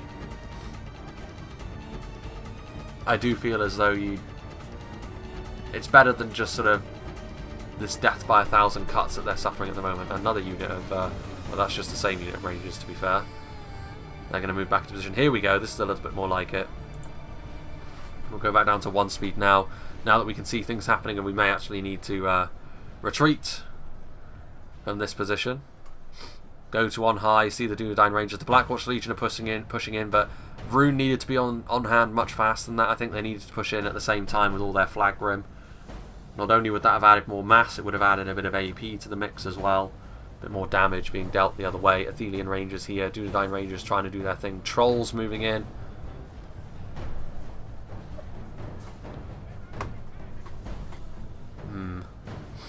Yeah, so far, I mean, it's pressure, but it's not pressure that the defenders will be overly concerned with. All of those golden boys moving forward might be a little bit more worrying for them. We shall see. Gamp Rim and Flag Rim. It's a lot of AP as well, which again against all the defending factions should be useful, but so whether or not they can actually swing their weapons enough before stuff like these archers start to get to them. Dunedain Rangers probably need to start firing, to be honest with you, because the Flag Rim are coming forward in numbers now. Peacekeepers moving forward. You can see very clearly where the line is now, because it's mostly golden boys and trolls laying siege to this front line. The Blackwatch Legion push forward a little bit, but not enough for me. They needed to support with the runic units far sooner than they were able to see them arrive. More archers doing their thing. Crossbowmen are down there as well. Ooh, there's the frame drop as the Dunedain Rangers start to shred into MP Beckamir's runic host. Interesting battle this has been, because usually the defenders take far more losses when they're retreating from the first layer, and that's what makes it quite dicey for them as the game goes on. I don't think that has been the case in this battle. I think they were actually able to handle the first 2 phases, the sally out and the defense of the first layer. I think they were actually able to do that really well, the defenders, which has made life difficult for the attackers. The attackers, of course, because of the amount of numbers they have at their disposal, can always make a comeback, but it's going to be difficult for them. I mean, here the Dunedain Rangers have been stopped from firing, which actually for me is a good thing, because it means I can zoom back in. As the trolls get into them, Olag High making their presence felt, but again, more infantry, Warns of the White Tower, Arthedain pikemen, Gondor infantry coming forward, javelins being thrown in. I mean, they can scarcely miss, to be fair, the javelins. They're going to hit something no matter what they're aiming at, what their intended target may be. Angmar marauders coming forward, but again, it's just such a thick defensive line. I don't really see how the attackers can push back against this all too effectively, to be honest. Trolls starting to die off now. As soon as that happens, and the problem is they also still have Warns of the North. They're firing the Warns of the North. They don't have a particularly good angle of fire, do they? Well, no, they are actually shooting at the Goblin King bodyguard. Goblin King's bodyguard. They have actually managed to push onto this hill now, the attackers. Depends whether or not they can get enough troops up here to try and clear out these ranged units. And not just any old rubbish is going to work either, because the veterans of Osgiliath especially are very capable of defending themselves in melee. Another way up into the higher reaches of the settlement. If that's the way you want to go, maybe hit the town centre from behind. It's one of the rare situations where Minas Tirith actually does have a branching path, but you rarely get to see it used because the battle usually gets decided around here on this road. At least that's how it's worked out the past couple of times I've done it, albeit that was quite a long time ago, all things considered. Defeat seems certain for the Goblin King bodyguard. There are reinforcements coming forward now from the Flag Rim. The Rangers firing? The Dunedain Troll Slayers most certainly are. Rangers are coming back now. They did take some pretty serious losses at the hands of those Trolls, so as you'd expect. I mean, Rangers, they are pretty squishy in melee against the right kind of unit. And the Trolls are most certainly the right kind of unit. Dunedain Rangers now getting closer to the front line. Do the defenders have the quality to hold back the tide? I thought they did. And we shall soon see again. Knights the Silver Swan being committed to the front line. They're actually not that impressive in melee stats wise, but the multiple HP they offer does make them very tough, and they do boost the morale of nearby units, so any double Amroth troops on the front line will be less likely to rout. Plus 2 morale to all of them. Javelins, armor piercing arrows, they are trying to push up onto this higher ground here. They're taking huge damage from the Warns of the North and the Dunedain Troll Slayers as they do so, and I don't think they're going to make that much progress, to be honest. Because the veterans of Osgiliath will hold long enough for this range pressure to tell, I think. But still, the front line is now a little thicker. Now the defenders won't be able to occupy that position with their rangers, so I mean, maybe not all is lost. More units coming forward, Temple Executioners, and yeah, I'd say the Mordor elites need to be committed now. I'd say it's now or never for the attackers, and I think, to be honest with you, even with that, I think I personally would back the defenders from this point on. I think Gondor are going to be able to hold on to their capital. The Vets of Osgiliath getting some support from the TIRITH air marksmen in melee as well, so they're not all alone. Gondor archers moving forward. Are they out of ammunition? Looks like it, but again, it's just more men for the front line, more for the attackers to try and cut their way through. Not the easiest task though, is it? Fairly evenly matched fight at this point though. There goes a general. That looked like Angmar's general as well, because I saw the horned helmet that he's known for wearing. There are Nazkai in there as well, but they're too depleted at this point in time. Duodine Rangers trying to get back into position. Flagrim. What sort of reinforcements do the attackers still have? A few units, they got crossbows. Like, this is the thing, they've got crossbows in abundance actually, but they just don't have the position to be able to use them, which is an issue in a siege. Like, if you cannot get your ranged units into position and you invest heavily in them, as the attackers have, they've got a lot of crossbows, they've got rangers, all incredibly dangerous units, but they don't have the position to be able to use them effectively. They never have in this fight either. Like, they've tried to use them, they tried to use them by poking in through the gaps. They were able to do so sometimes, but for the vast majority of this fight, I have to say, the defenders did a brilliant job at shutting them down and sort of just preventing their use in the first place, which may very well prove to be the difference between victory and defeat here as this fight enters its final stage. All these units sort of closing in, making sure there's enough mass on the front line to prevent any sort of push. There goes Azog, so the Misty Mountains general also falls. The attacking general starting to fall is never a good sign for them. Whatever happened to the Haven Knights now I come to think of it? Are they back down here? They try and charge into the rear of something and sort of come a cropper of pikes. Someone killed there. Interestingly enough, I think deleting the unique settlements folder, which was what was required to make this battle work, has disabled the announcers somehow as well. Not that I'm complaining about that, those guys were super annoying. It's always been something I've been meaning to do, but I've just never really gotten around to it. I always keep forgetting. Athelian Rangers trying to fire into the blob with some success as well, but I don't think they have the best angle, but they're still going to do damage, and that really is the important thing now. Veterans of Osgiliath also firing. Yeah, all the signs here certainly point to a defender's victory. The attackers still have a bit of life left in them yet though, and will make it as difficult as they possibly can. Duodine Rangers managing to fire once again as well. What's this over here? Unit of Gondor archers, they still have a bit of ammo as well by the looks of things. And you would have to go all the way around here just to give you the perspective here. You'd have to go all the way around, go back down this road over here. It is actually quite interesting, I think. Yeah.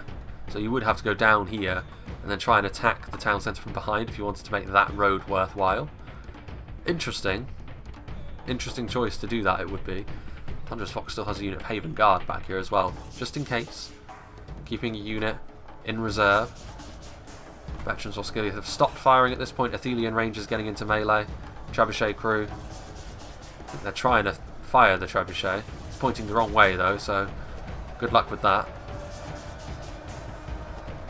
Yeah, now Athelian Rangers backing up the Knights of the Silver Swan in melee. And now at this point you can see crossbowmen being committed to the front line. I think they see they're not going to be able to utilise them at range. I'm not sure who that would be. That may be Isengard's general, because I mean that was about where the Nazkai were at one point. Could have been the Gondorian general as well though, to be fair. But like I said, they're not going to be able to use the crossbows in melee anymore. Well, not really anyway. They're trying to, but the angle just isn't on their side. So some of them are now finding their way to the front line, trying to make something happen there. The Isengard crossbows, to be fair, are not terrible in melee, but that's more because they're a little bit more difficult to kill thanks to their armour, more so than any sort of impressive stats they may have. Javelins and Adunaim shadow bows still back here. Sort of a little outcropping over here that is unreachable. It would be interesting if like a road was added in here.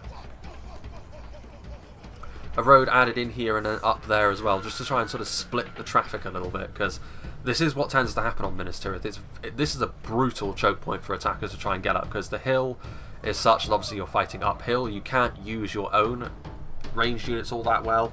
You're at the mercy of the attackers' ranged units. Obviously, in terms of a fortress, this is exactly what you want. It's exactly the sort of thing that fortresses would try to do, of course, funnel people into hideous kill zones. But for game purposes, you could certainly make the argument. It would also give this sort of little area over here some sort of meaning, because it's just kind of here. There's a road up here, a well as well. A well as well.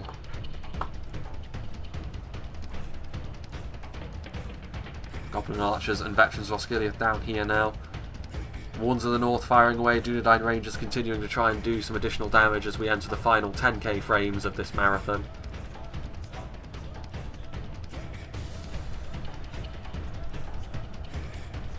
Balance of forces is evenly matched on the front line, but again, I feel as though the quality is just going to be too much, and obviously you have to take into account the Warns of the North can be added to the front line as well as the Haven Guard and any of the other ranged units, including the veterans of Osgiliath, whereas the attackers have kind of got everything forward at this point, but still a reasonably close fight. Again, it's one of those where I never really... One of those battles where, yes, they've been like sort of slaughtering one another in equal measure, but it's never been a battle where I felt as if the attackers ever truly had the momentum. Ever since the early pace was set by the Dol Amroth cavalry sallying out, I feel as though the attackers have always been sort of off balance to a certain extent. And the first layer, you know, the transition between the first layer and the second layer is often a place where the attackers can really make up some ground, and they just weren't able to here, which, to be fair, credit for the defenders for that, because you need to try and actively make that happen. Horns continuing to blare. Still the Dragon's Wrath crossbows, decent unit in melee as well. Barrow Wights moving forward. Ooh, let's not get too close. Let's not crash now. Actually, the Rangers aren't there, are they? No, the Rangers are there. They're closer now. Closer than ever. Still getting hits from the Tirith Air Marksmen as well. Warns of the North. Pelagia Marines are actually wavering and very tired. I think they're actually taking range fire, that's why, but more javelins coming in. Just yet more and more damage being dealt.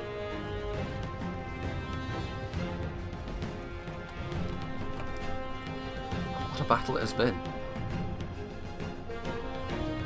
Easteron crossbowmen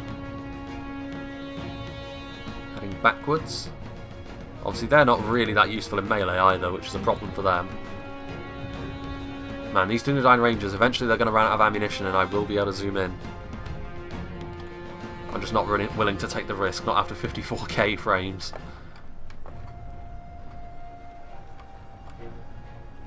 Pelagia Marines. 22 of them will take quite a long time, especially since it's not the entire unit that's even throwing the javelins, but again, every little helps at this point. Really twist the knife into the hopes of the attackers here.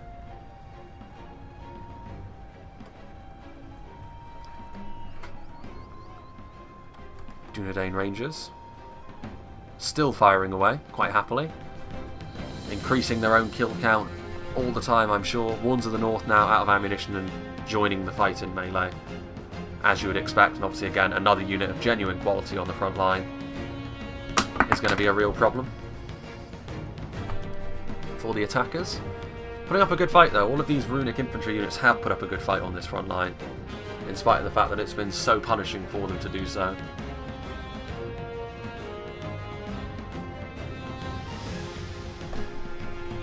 But ultimately, the result has never truly been in doubt, I don't think.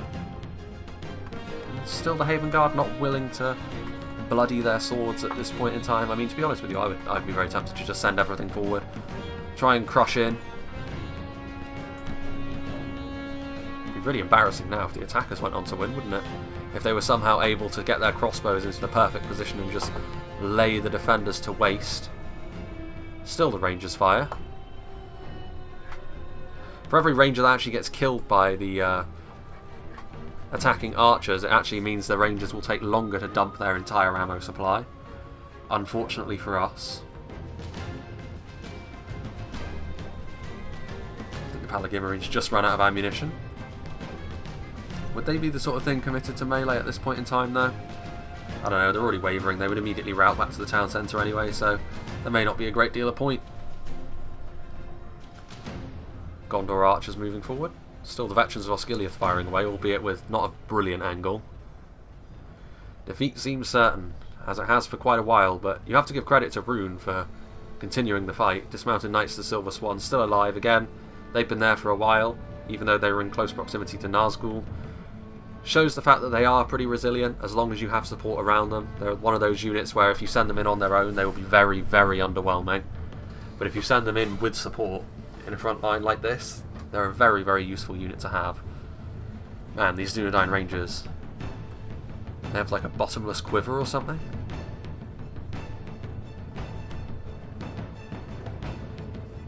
Defeat seems certain. Defeat is a distinct possibility.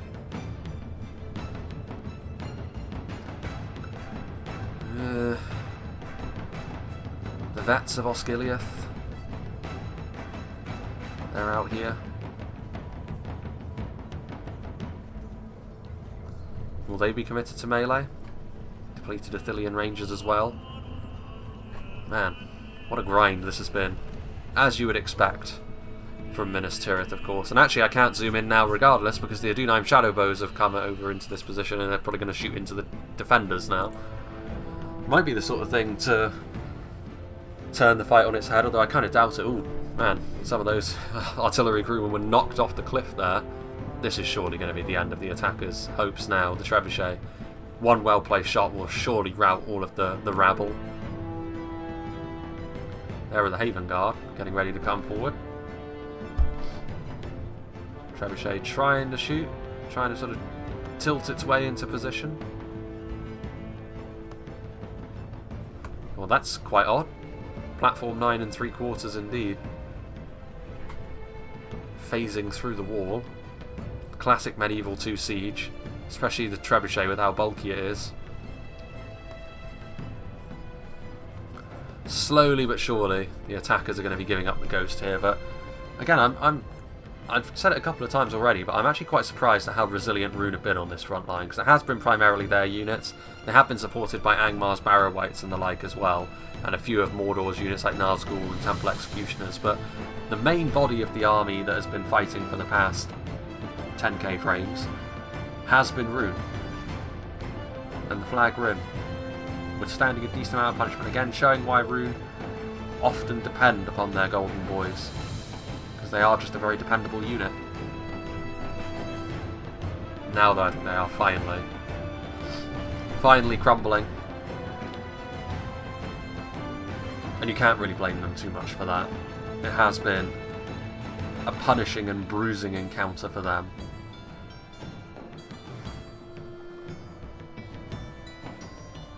Dismounted Knights of Illuminus are in there now as well. Still a couple of Chaos Troll drummers left alive, and considering how Stu Balrog nearly threw them into a fight where they had no business being, the fact they're still alive is kind of impressive as well. 2-9 Shadowbows still firing away.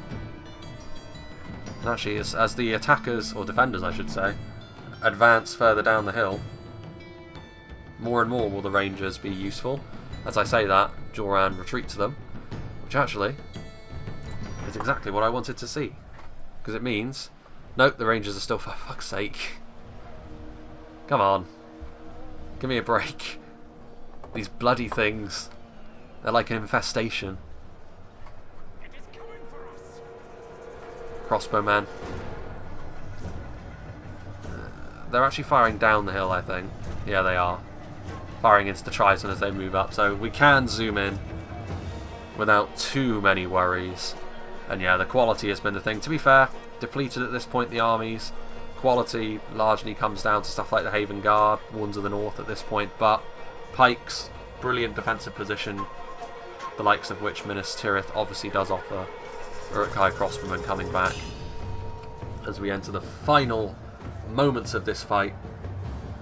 It's been a very slow death for the attackers here, but their fate is all but sealed at this point. Will be interesting to see the kill counts of the Dol Amroth cavalry as well. Because, I mean, obviously the Rangers will have racked up a healthy kill count for themselves, both from Gondor and from Arthedain. But how much damage did that cavalry really do at the start? I think, to be honest with you, more so than the physical damage, I think how it managed to unsettle the attackers quite clearly was definitely worthwhile. It's a big investment into cavalry like that, and it is a big risk. But I think it did certainly pay off here for Tundra's Fox.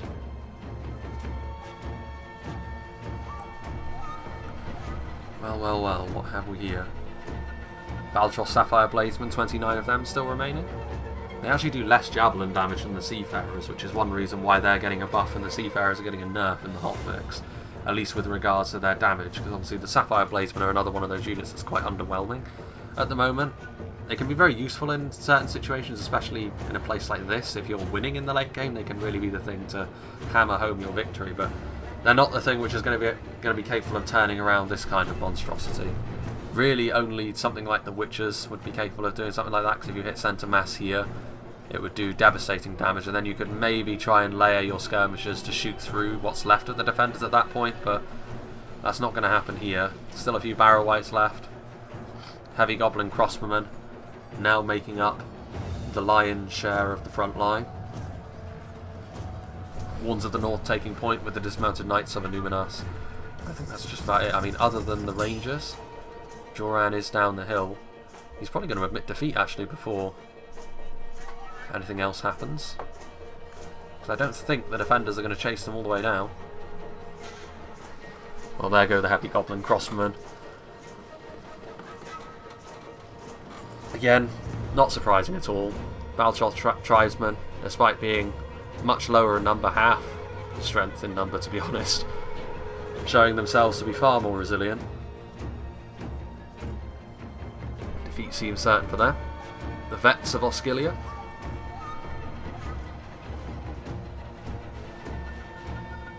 Sapphire Bladesman here.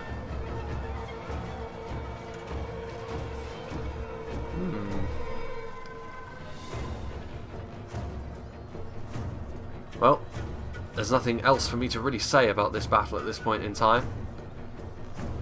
We're going to go up to ×2 speed, I think, because it's now just going to be a case of scouring the enemy from the field, as the runic announcer says. I think that's the Saracen announcer from Medieval 2 Standard, right?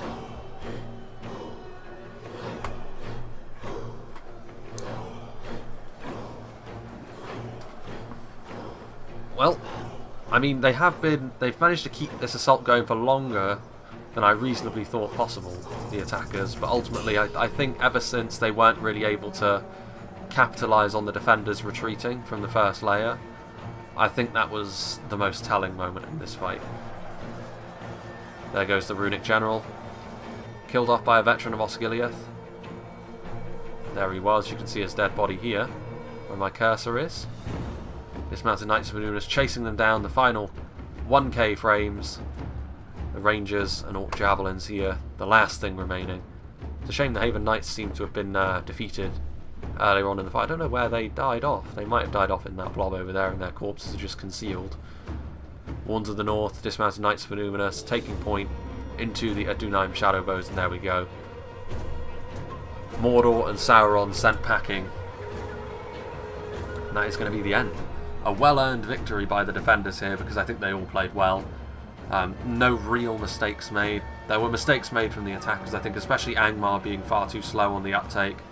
You could argue Mordor was a little bit too gung-ho on the other side, but I mean, once Mordor does that, there's an opportunity there for all the other attackers to start trying to find gaps, trying to overwhelm, and being bold. Being bold on Minas Tirith early is the way to go for the attackers, I think, because conserving your units as the attackers is all well and good, but if you allow it to get to the point where the defenders get to this defensive position up here, and they're still comfortable because you haven't committed overly on the first layer, it's very difficult to see how the attackers can win that sort of game. So on Minas Tirith, I think if you're the attackers, you need to make the first layer work for you. You need to try and overwhelm. You need to try and you need to be aggressive, I think, and they just weren't. They weren't aggressive enough, the attackers, I think, early on, and that did come back to haunt them, I think. I think Angmar and the Misty Mountains, actually, in particular, were the ones that let that get away from them a little bit. I think Mordor tried. Isengard as well, but they were in the harder side of the settlement to actually deal with that sort of thing because the Rangers were right there. Rhun, I kind of understand why Rhun was a little bit more passive, because they didn't have any siege equipment, so that was more of a composition error than playing themselves. But again, like, Rhun were resilient in the late game, but they needed to have built up a lead by that point if they were actually going to win this game, the attackers. As for the defenders, very good performances all round. I think obviously everyone, the cavalry did well for Dol Amroth, and the infantry really helped hold the line, which maybe is where Dol Amroth aren't as highly considered, especially as Gondor, but also Arthedain. Arthedain and Gondor, meanwhile, Rangers obviously a big part of what they were doing.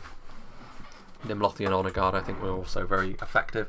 I think Captain Gervais actually told me they got over 500 kills in this battle from his submission of the same replay. But let's see what did the damage for Dol Amroth and see if the cavalry was any use. Obviously, the Haven Guard only getting 1 because they were committed much later. Yeah, the cavalry really was worthwhile. Arthedain getting over 300 kills, Swan Knights getting over 300 kills, Haven Knights getting over 300 kills, and the Knights of the Silver Swan both getting over 200 kills. That's a very, very good return on cavalry. It's the kind of performance from Dol Amroth's cavalry that you kind of hope you see more of. That will be a little bit more likely in the upcoming patch because Lancers will be less likely to rout early, basic Lancers anyway. The Arthedain will be made sort of regular Knights, so maybe we'll see this sort of performance more from Dol Amroth, but even then, I would say even with that in consideration, that's a brilliant return on cavalry, and Tundra's Fox deserves a huge amount of credit for that. Obviously, the attackers didn't have the best tools to respond to a cavalry sally out with, but even then, I mean, I feel as though crossbows could have been used to much better effect to try and zone the cavalry out. The Warg Riders were static and were cut to bits by the Swan Knights, so again, that is something worth taking into consideration as well. And the rest of the army didn't do too badly either. Lots breaking 100 kills, including Parathil champions. TIRITH Marksman getting over 200, nearly 300 kills on that unit, Parathil champions. And good performances from the dismounted Knights, the Silver Swan as well. Like, they don't get many kills in melee because they're a smaller unit. And stats-wise, in attack, they're not actually any different to something like the Serpent Guard from Harad. But, you know, they're really just designed to last a long time and buff the morale of troops around them. And they managed to add in a decent amount of kills to the equation here as well. Decent performances from the archers as well, but archer-wise, I think Arthedain and Gondor would have picked up the slack more so than Dol Amroth, but a very good performance from the cavalry here from Dol Amroth. Obviously, nice performance from the infantry all around as well, and archer-wise, especially for the Rangers, I'm sure that Gondor and Arthedain really racked up the kills as well, which is always going to make it quite difficult. A multifaceted defence and sort of an aggressive defence in many ways, to make life difficult for the attackers and catch them off balance, but the attackers couldn't really adapt to that, and that was always going to be a bit of a problem for them. But it's good to see Minas Tirith back. Obviously, we may very well see more of this kind of battle when the hotfix comes out, because it will be fixed for everyone, and you won't need to start deleting files to make things work. But yeah, obviously very, very nice.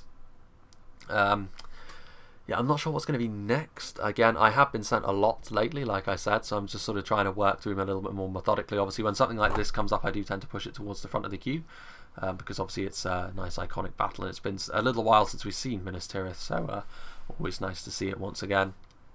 But yeah, I'm not really sure what will be next, to be honest. I think my next recording session, like when Minas Tirith crops up or a battle this long crops up, I sort of set aside a whole recording session just for it. But the next recording session I'll be able to do at least 2, maybe 3, so maybe a little mix, so some sort of smaller battles, some larger battles, maybe a little bit, not as big as this, but then few battles tend to be as long as Minas Tirith. I think there was one on Bur Sagath, that's always a very long battle as well, to be fair. Yeah, we'll see. Again, like I'll have to sort of consider when I actually sit down to record next what I actually end up doing.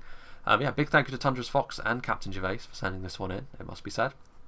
Big thank you to all the players that played today. Joran's actually a name I don't recognise. The rest I do, to be fair, I've seen them play before. So nice to see everyone still around and still playing. It's always good to see. And yeah, I hope you enjoyed this, and I hope you'll join me for whatever is next.